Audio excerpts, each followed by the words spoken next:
Good evening, VC. What's going on? It's Tone, and I'm back. And rather quickly, actually. I normally don't do videos this, close back to back. Nothing wrong with it. I just don't. Yeah, so I wanted to come, and the last music update video I did, it ran really long, and so I had a few other things I wanted to show, just to kind of clear the pile. And so I'm going to do that, and also make some corrections from some mistakes I made information-wise the past couple videos, and what else, and just, show you a few things I've been listening to lately that are pretty cool, and again, show the last of the acquisitions that I've acquired in the past few weeks. I really haven't bought a lot. I've been so busy and so consumed with other things that I haven't had a chance. But yeah, I just kind of want to expound the pile and move on. Actually, the next video I was going to do was a contest video from Mark at Back to the Vinyl. And if you don't know who Mark is, excuse me, Back to the Vinyl, he's a collector out of the UK, I believe in the London area or somewhere there in southern England. Great guy, great records. He does needle drops. I don't, of course, but I put links down below. I said that 2 videos ago. I'm going to put links for everything down below so that you guys can at least have something to listen to if you so wish. He's got a really cool contest going on. I think it's for 200 or 250 subscribers. Well deserved. He's a great guy.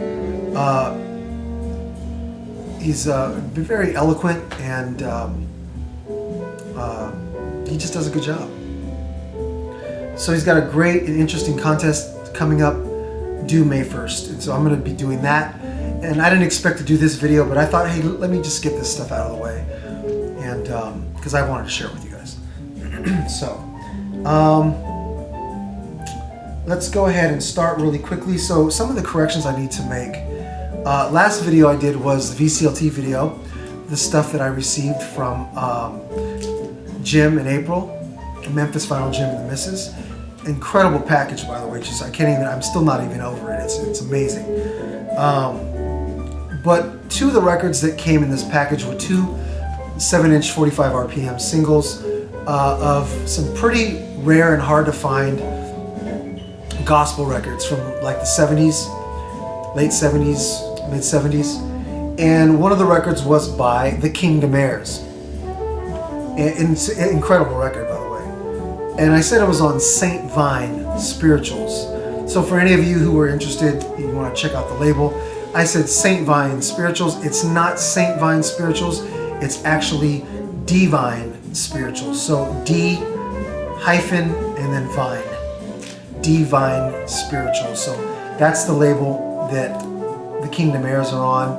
And from what I've researched, they've got a lot of other cool stuff. So not Saint Vine, DRVinyl. Video before that was my music update number 2, and I showed this album by Lamagaya. There was 2 mistakes I made on this. Number 1, I said that this was their sophomore LP, their second LP, and it is not. This is actually their first LP, titled Lamagayus. So the band again is Lamagaya, and this is Lamagayus, their first, or their debut LP. Nico Malcolm showed their other LP, and so I thought it was their first one. So when I picked this one up, for some odd reason, I didn't really pay attention, and I thought it was their second. But it's not, it's their first LP, titled Lamagayus. Their second LP is self-titled Lamagaya. The other mistake that I made was I said that they were a modern progressive psych band from Norway. They are a modern progressive psych band, but they are not from Norway, they are from Sweden. So, Lamagaya. Very same video, I showed an album with the title Valtakunta. So this album came out originally in 1968 in Finland. And this is a reissue, 2015 reissue on Svart Jazz. Now, I said the name of the album, but I never told you who the artist was. The artist was a progressive, psychedelic, tinged rock jazz artist from the mid-late 60s, early 70s.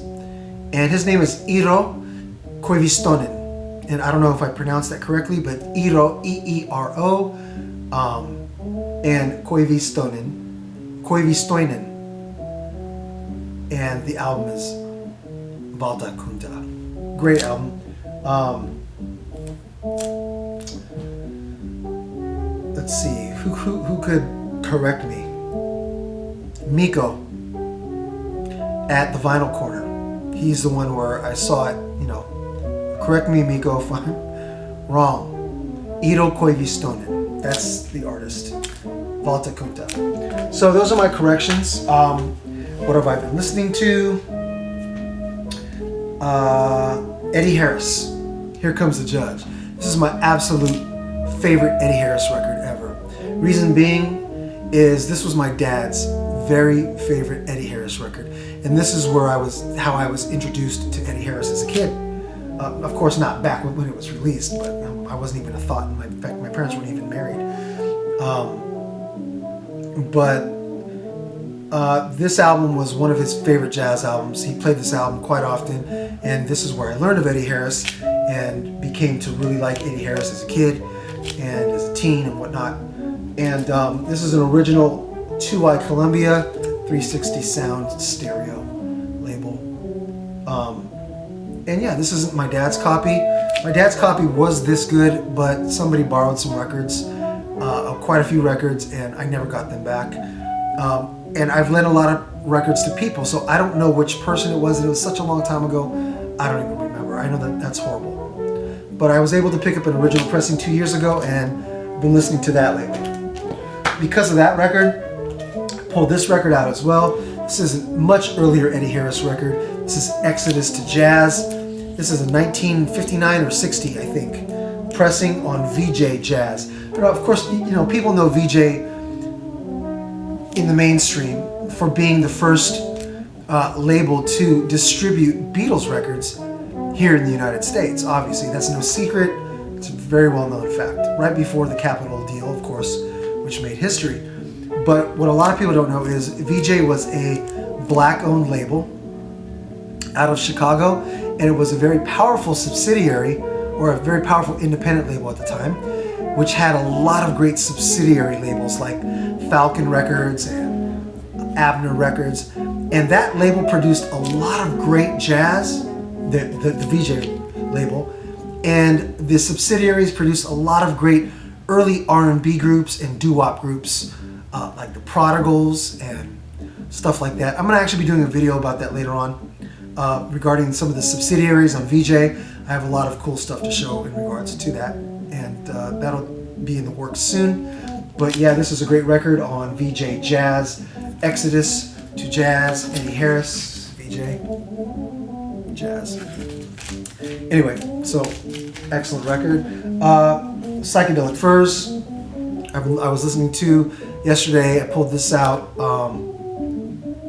Just underrated band. And it's not that people don't love them. I don't really ever hear anybody say anything bad about the Psychedelic Furs, but they're just not, I don't think that they're as cherished as they should be. Psychedelic Furs is phenomenal. Post-punk, I know, I don't even know if you want to apply that term to them. Guitar-based pop band from the UK. Beginning in the 80s, this is a 1984 pressing on Columbia Records, and it's just a phenomenal record. I could never get enough of this album. And when I talk about it, I can just talk about it, and I can play this thing back to back and not get tired. I mean, Richard Butler was just an amazing frontman, incredible frontman, underrated frontman. He doesn't get enough props. He was a very unique and great vocalist and an incredible songwriter. I mean, the songs, the pop songs were undeniable. I mean, the songwriting is just phenomenal. The Ghost in You, Here Come the Cowboys, Heaven, Alice's House, Heartbeat, just an incredibly hit-laden record. And it's just undeniable. So I love this album. Mirror Moves by the Psychedelic Furs. Some records I picked up. Actually, before I get into the vinyl, real quick, what are we listening to? We're listening to Yaz Ahmed. Yaz Ahmed is a UK-born Arabic jazz trumpeter and flugelhorn player, and she is unreal. She's a brilliant player. And lately in the VC, a few people have shown her sophomore release, which is titled La Sabatus, and it's a brilliant record. It's really just super phenomenal. I have the vinyl on that. It also comes on compact disc, but her debut album, called Finding My Way Home, is only available on compact disc, so I had to jump on it. And it's every bit as good. And this is what we're listening to in the background now. Yaz Ahmed. And I've actually been in contact with her. I've been talking with her. I'm doing some stuff right now to try to get her here to the US. She's very excited about that, and I want to see her and her band live. This is 2011 on Suntara Records. Finding My Way Home, Yaz Ahmed. Gift from a good friend of mine, jazz connoisseur friend of mine, Donald Edwards, jazz drummer. This is Prelude to Real Life on Crisscross Jazz. And great lineup on this album. This is a 2016 release. And this is a great album. I love this album. Donald Edwards, Prelude to Real Life. It's one of my favorite jazz records right now. And David Gilmour is also playing guitar on this album. Of course, not the Pink Floyd David Gilmour, but the modern jazz guitarist David Gilmour, who, you know, he makes quite his rounds on people's albums these days. He's been around, and he does a great job on this record. So Donald Edwards, Prelude to Real Life, check that out. Excellent album. DrVinyl channel, Mark and John showed this a few videos back. George Duke, Deja Vu. I love George Duke. I didn't have this record, and the reason why I picked it up was because they said two things. Number one, it was like a return to form for him, and so I had to grab it, and it is. It's a great album. The other reason was because Kamasi Washington makes an appearance on this album. This is about 6 years before the release of his 3LP, The Epic. And so, yeah, I had to grab it when I heard that Kamasi was on this record too. So that's it for the CDs. I've talked about a lot in my videos being a connoisseur and a massive fan, somewhat of an authority on live records. So I picked this one up. I've seen it for a while and I never picked it up. This is Yes, live in Switzerland, 2013, recorded live at the Montrose Jazz Festival, 3LP live album. The live album engineering, the live recording engineering, the mixing and the mastering is phenomenal. It sounds fabulous, and it's a great album. It's on, the label is called Concerts on Vinyl, and I've never heard of that label.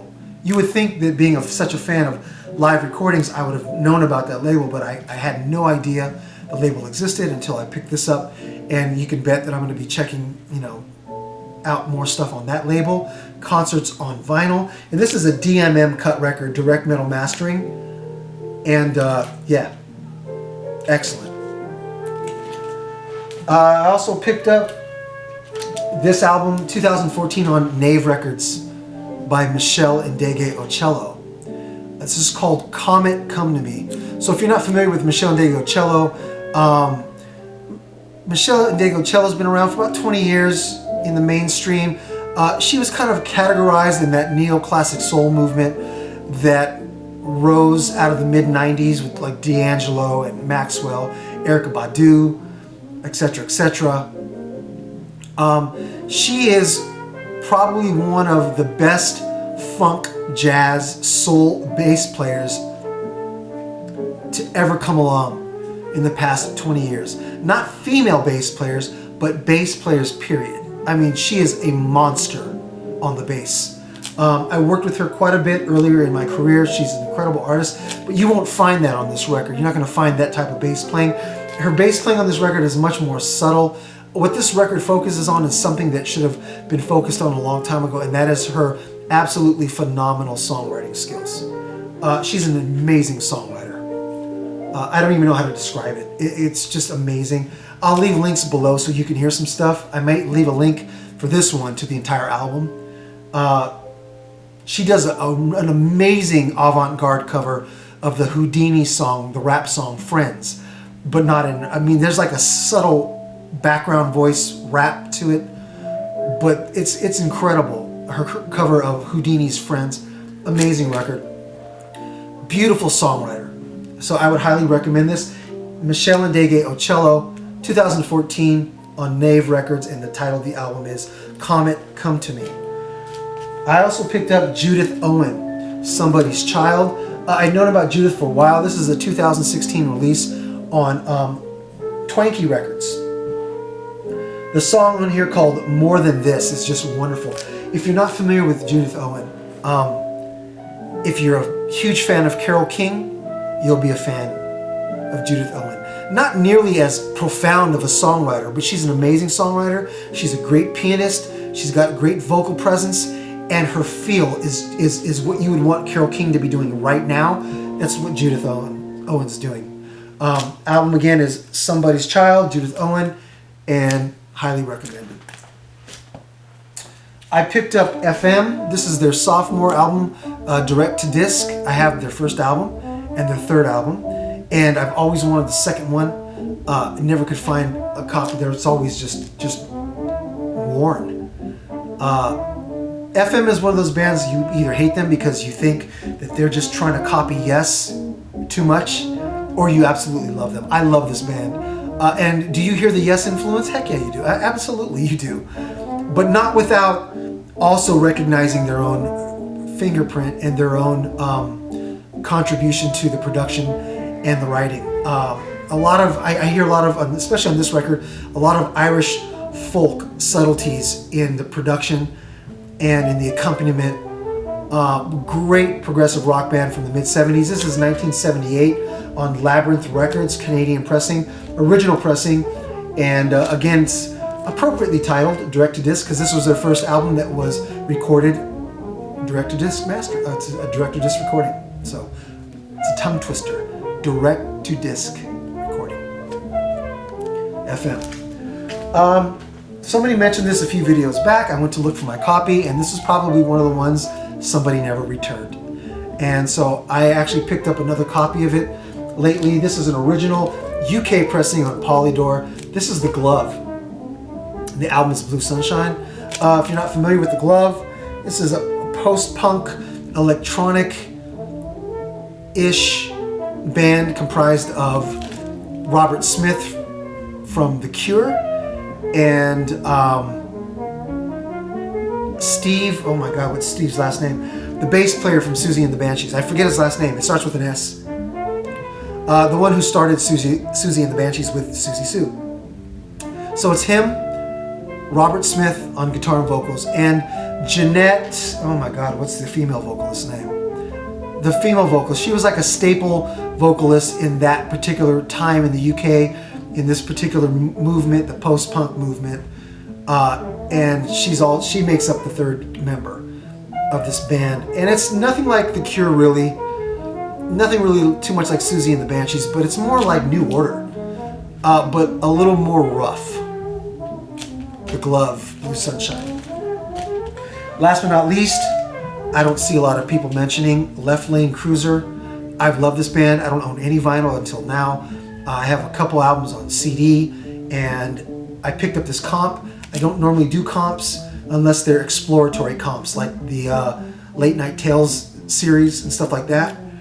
But like greatest hits from a single band or a single artist, I normally don't do them too much, but I picked this one up because number one, I love this band. Number two, it has about 3 or 4 unreleased tracks that are just absolutely badass. If you're not familiar with Left Lane Cruiser, they are like American trailer park trash, hard rocking fuzz blues rock. And they do it right. I mean, these guys are badass. I love this band. Check them out. Left Lane Cruiser. This album is called Beck in Black, 2016 on Alive Records. They've got quite a few albums out. They've been around for about 10 years. So check them out. Beck in Black compilation, 3 or 4 new tracks, never released. left lane cruiser. Excellent. So that's about it, guys. Thank you for stopping by and hanging out. I'll be doing my contest video for Mark at Back to the Vinyl very soon. And until then, take care. God bless you guys, all of you guys, and peace out. Thanks.